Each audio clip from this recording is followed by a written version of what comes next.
కలలు కన్న కొడుకులా ఎలాగో ఉండలేను. కనీసం కన్న కొడుకులాగా ఉండాలంటే నందమూరి కళ్యాణ్ రాము నటించినటువంటి అర్జున్ సన్ ఆఫ్ వైజయంతి రేపు ప్రపంచవ్యాప్తంగా గ్రాండ్గా రిలీజ్ కాబోతున్న సంగతి తెలిసిందే. అయితే ఈ యొక్క చిత్రము ప్రీ రిలీజ్ బిజినెస్ ఎంత చేసింది అనేది ఏరియా వైడ్గా మనం గమనించుకుంటే మటుకు కళ్యాణ్ రామ్ కెరీర్లోనే హైయెస్ట్ ప్రీ రిలీజ్ బిజినెస్ చేసిన చిత్రంగా ఈ యొక్క చిత్రం నిలిచింది అనేది మనము స్పష్టంగా కూడా గమనించుకోవచ్చు. సో ఈ యొక్క చిత్రము ఏరియా వైడ్గా ఎలాంటి ప్రీ రిలీజ్ బిజినెస్ చేసింది అనేది మనం అబ్జర్వ్ చేస్తే మటుకు నైజాం ఏరియాలో కళ్యాణ్ రామ్ కెరీర్లోనే హైయెస్ట్ ప్రీ రిలీజ్ బిజినెస్ చేసింది 6 కోట్లన్నర చేసింది. అదేవిధంగా సీడెడ్లో అంటే రాయలసీమ ప్రాంతానికి సంబంధించి 3 కోట్లు చేసింది. అదేవిధంగా ఆంధ్రాలో 8 కోట్లు, అంటే ఏపీ మరియు తెలంగాణలో కలిపి ఈ యొక్క చిత్రము 17 కోట్లన్నర ప్రీ రిలీజ్ బిజినెస్ చేసింది.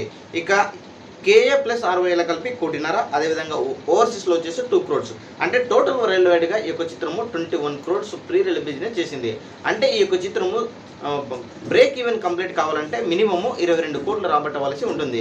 ఇక గ్రాస్ పరంగా చూసుకుంటే మినిమము 43 crores రాబడితే ఈ యొక్క చిత్రము హిట్ స్టేటస్కు నిలుచుకుంటుంది అనమాట.